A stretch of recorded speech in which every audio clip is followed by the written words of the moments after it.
Syahrir dan para pemuda mengadakan rapat di Jakarta. Apakah kalian berdua sudah tahu berita tentang kekalahan Jepang?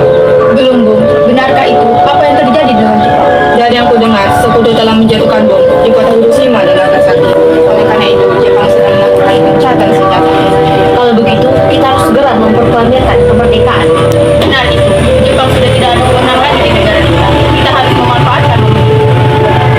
Setelah mendengar berita kekalahan Jepang, Khairul Saleh segera merencanakan pertemuan dengan anggota golongan muda lainnya untuk membicarakan masalah proklamasi kemerdekaan.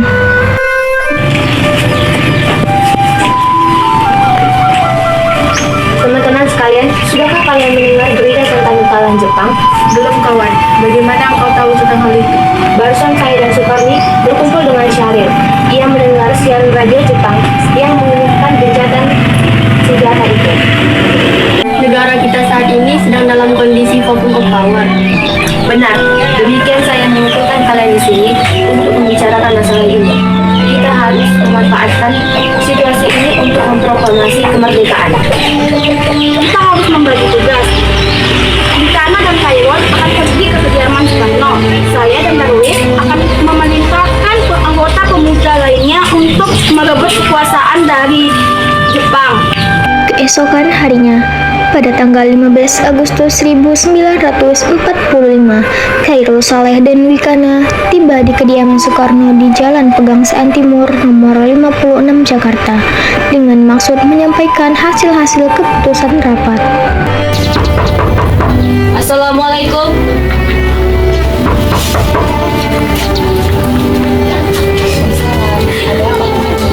Kami ingin berjumpa dengan Bung Karno. Sebentar saya panggilkan dulu, kebetulan di sini ada Bung Karno. Kalian panggilkan. Baiklah, silakan masuk. Silakan duduk.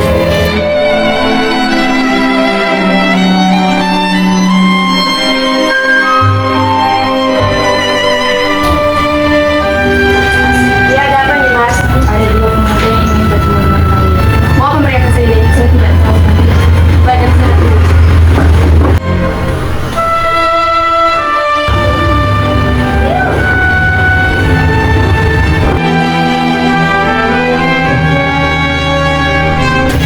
Duduk saja, Bung. Kita harus memproklamirkan kemerdekaan sekarang juga, Bung. Apa? Ini leherku. Sekarang aku pojok sana dan potong leher ini sekarang. Tidak usah menunggu hari esok. Lakukan sekarang juga. Tapi ini saat yang tepat, Bung. Jepang sudah kalah oleh sekutu dan tidak ada lagi kuasa di negeri ini. Mengapa harus menunggu? Rakyat sudah banyak yang menderita akibat penjajahan ini. Belum lagi kita harus menghadapi Belanda yang sudah kembali berkuasa di negeri ini.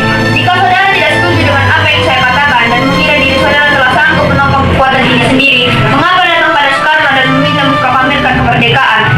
Apakah harus menunggu janji Jepang untuk memerdekakan negara ini, Bu? Kita bisa, Bung. Kita harus bangkit dan memproklamirkan negara sendiri. Mengapa harus menunggu janji manis itu? Jepang sendiri bahkan sudah kalah dalam perang sucinya itu. Kekuatan segelintir ini tidak akan mampu mengalahkan armada Jepang. Coba kau perlihatkan padaku, mana bukti kekuatan yang ditentukan itu? Apa tindakanmu itu untuk menyelamatkan wanita dan anak-anak jika memang terjadi? Tapi semakin cepat kita memproklamasikan kemerdekaan sekarang, akan semakin cepat pula kita mengakhiri penderitaan rakyat yang sudah dialami dari dulu sampai sekarang. Inilah yang sudah ditunggu oleh bangsa kita. Karena masing-masing mempertahankan pendapatnya, kedua orang golongan muda tersebut berpamitan kepada Bung Karno. Mereka bergegas meninggalkan kediaman Bung Karno dengan wajah kesal. Kemudian Soekarno meminta para golongan tua untuk datang ke kediamannya dan membicarakan permasalahan tersebut. Bagaimana ini? Para pemuda menuntut untuk segera memproklamasikan kemerdekaan ini. Tapi kita sudah gegabah, Bu. Kita harus mempersiapkan dengan matang. Kalau begini akan terjadi apa-apa. Saya juga masih ingin dan saya harus senang ini adalah menghadapi kutu yang tak kembali menguasai negeri ini. Lalu, bagaimana pendapat golongan muda? Apa kita abaikan saja? Ya, lagi pula mereka masih muda. Pemikiran mereka masih terlalu pendek. Kita harus melihat ke depan, mempersiapkannya dengan matang. Kalau tidak, bagaimana nanti jika semuanya berantakan? Baiklah, Bu. Berarti semua kita sudah sepakat.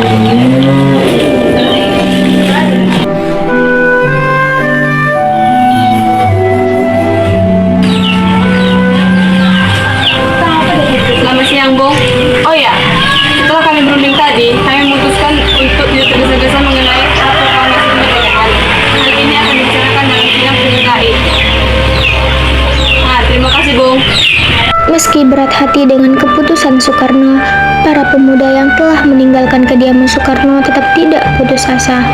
Mereka pun menyusun strategi bagaimana membujuk Soekarno dan Muhammad Hatta untuk memproklamasikan kemerdekaan sesegera mungkin. Akhirnya, pada malam hari mereka memutuskan untuk mengasingkan kedua tokoh tersebut ke Rengas Dengklok agar terhindar dari pengaruh Jepang di Jakarta. Assalamualaikum.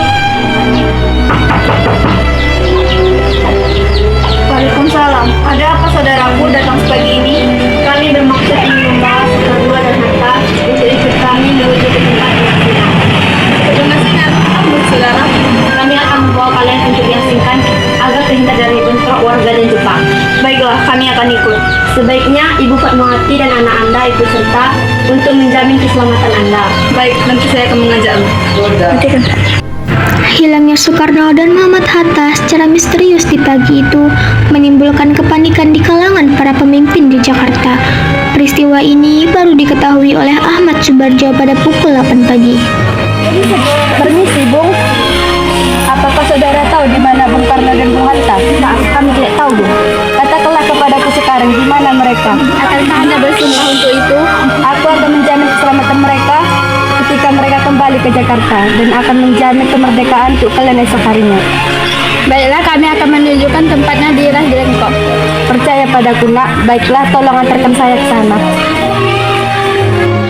Rombongan Insinyur Soekarno dan Muhammad Hatta tiba di Rengas Dengklok dengan selamat. Pada waktu subuh, tanggal 16 Agustus 1945, Soekarno dan Hatta berada sehari penuh di sana. Nah, sekarang jelaskan. Kenapa kau semua membawa kami ke sini? Maafkan kelancaran kami, Bu. Ini demi kebaikan Anda. Kami ingin membicarakan masalah proklamasi kembali. Bukankah tempo hari ini sudah kami katakan pada kalian? Masalah kemerdekaan masih akan dibicarakan dalam sidang PPKI. Memang benar adanya. Tetapi kami semua berpendapat, mengapa harus menunggu untuk dimerdekakan oleh Jepang? Mengapa harus menunggu hasil sidang PPKI?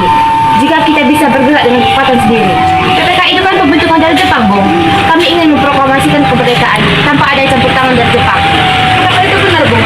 Kita masih terlalu dini untuk memproklamasikan kemerdekaan. Dan itu, kita masih memerlukan bantuan dari Jepang untuk merdeka. Bagaimana jika pemerintahan Jepang mengenai kemerdekaan bangsa kita hanya janji manis belaka? Apa yang akan Anda lakukan? Apakah kita akan menunggu ini selamanya, Bung? Kita harus memproklamasikan kemerdekaan sekarang juga. Demi rakyat Indonesia yang telah bertahun-tahun terbelenggu oleh penjajahan. Mereka berhak bebas dan sekarang jugalah saatnya. Saudaraku sekalian, mari kita bicarakan dengan kepala dingin. Tidak perlu ada ketegangan. Oke, Bung. Saya mengerti mengenai perhitungan mereka berdua, mengenai proklamasi ini. Memang kita belum mempersiapkannya dengan matang, tapi saya yakin kita dapat bangkit dan memanfaatkan situasi ini. Memang kesempatan tidak datang dua kali, Bu. Tapi apa yang mereka katakan ada benarnya, dan saya mempercayainya. Apakah kita bisa? Akankah ini semua mungkin dilakukan? Kita bisa, Bu. Asal kita berusaha. Kita akan menemukan jalan yang benar. Lagian pula, para pemuda di Jakarta lagi berusaha menyusun strategi untuk mencegah penyerangan Jepang dan para sekutu lainnya yang tidak menerima proklamasi bangsa kita. Baiklah, kita akan memproklamasikan kemerdekaan tanpa campur tangan dari Jepang. Baiklah, Bu. Pada pukul 17.30 waktu Indonesia Barat, rombongan dari Jakarta tiba di Rengas Dengklok untuk menjemput Soekarno dan Muhammad Hatta.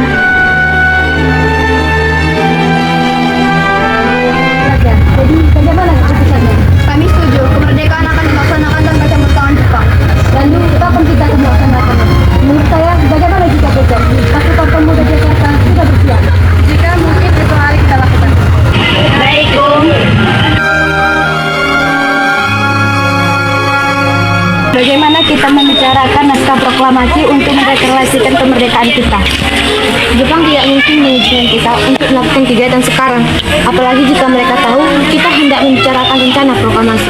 Bagaimana jika kita meminjam rumah salah satu perwira Jepang, Laksmana Maeda? Baik, Bung, saya setuju. Malam ini kita akan pergi ke rumahnya juga. Baik. Selesai perundingan di Rengas Dengklok, semua anggota golongan tua maupun muda kembali ke Jakarta untuk membahas lanjut rencana proklamasi.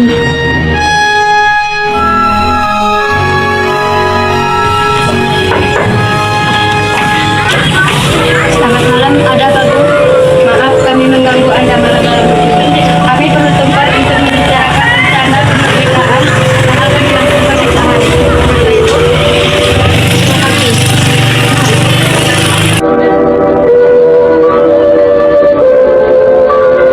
Perumusan teks proklamasi dilakukan di rumah Laksamana Muda. 3 eksponen pemuda yaitu Soekarni, Sudiro, dan Burhanuddin Muhammadiyah menyaksikan Soekarno, Muhammad Hatta, dan Ahmad Subarjo membahas perumusan naskah proklamasi. Saudara-saudaraku, bagaimana isi teks proklamasi kita? Kami, bangsa Indonesia, dengan ini menyatakan kemerdekaan Indonesia. Baik, saya tulis.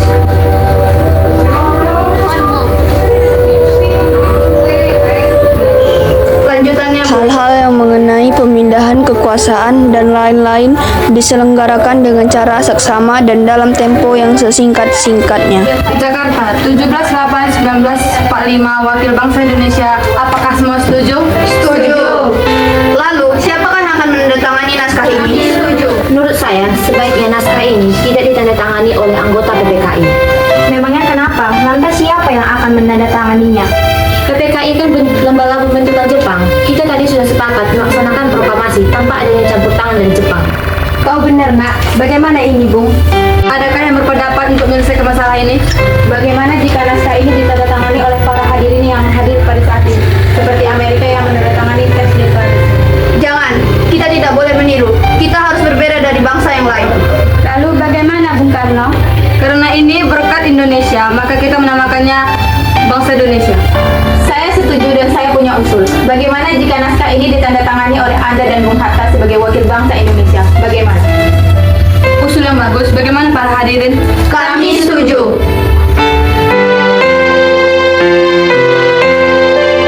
Setelah semuanya setuju, Soekarno memerintahkan Sayuti Melik untuk mengetik teks proklamasi. Tolong ketikkan teks proklamasi ini, dijaga baik-baik teks ini. Baik, Bu.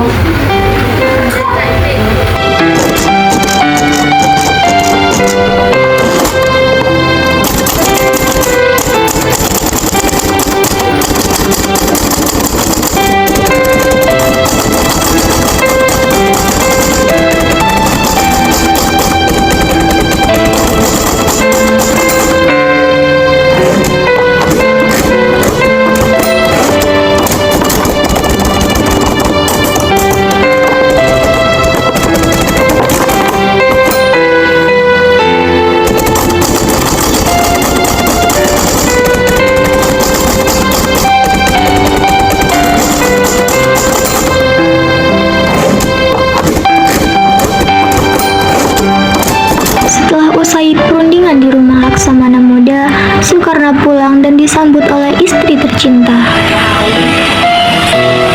Alhamdulillah, akhirnya semua selesai ya Bu. Terima kasih telah menemani Bapak di masa-masa yang rumit ini. Ya, terima kasih kepada Gusti Allah yang telah memberikan jalan kita untuk memproklamasikan kemerdekaan. Oh iya Pak, apakah kalian sudah merencanakan bagaimana proklamasi besok akan berlangsung?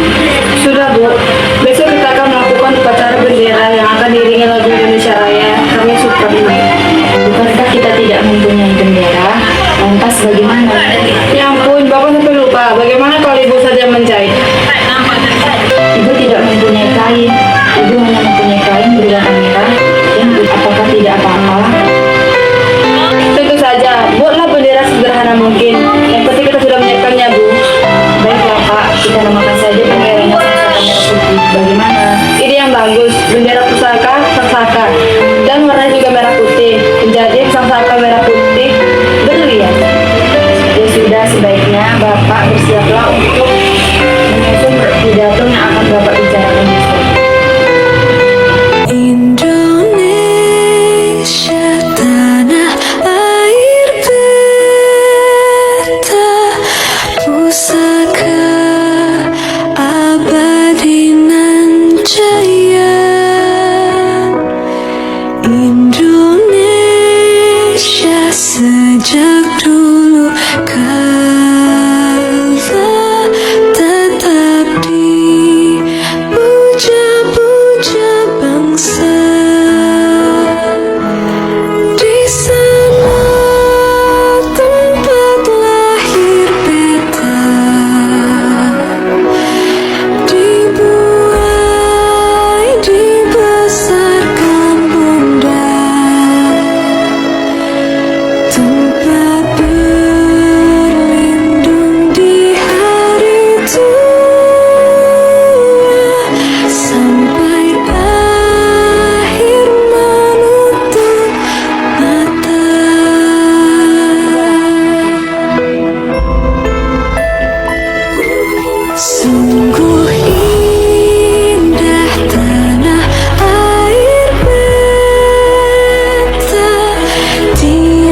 Proklamasi kami, bangsa Indonesia, dengan ini menyatakan kemerdekaan Indonesia. Hal-hal yang mengenai pemindahan kekuasaan dan lain-lain diselenggarakan dengan cara saksama dan dalam tempo yang sesingkat-singkatnya. Jakarta, 17 Agustus 1945, atas nama bangsa Indonesia, Soekarno, Hatta.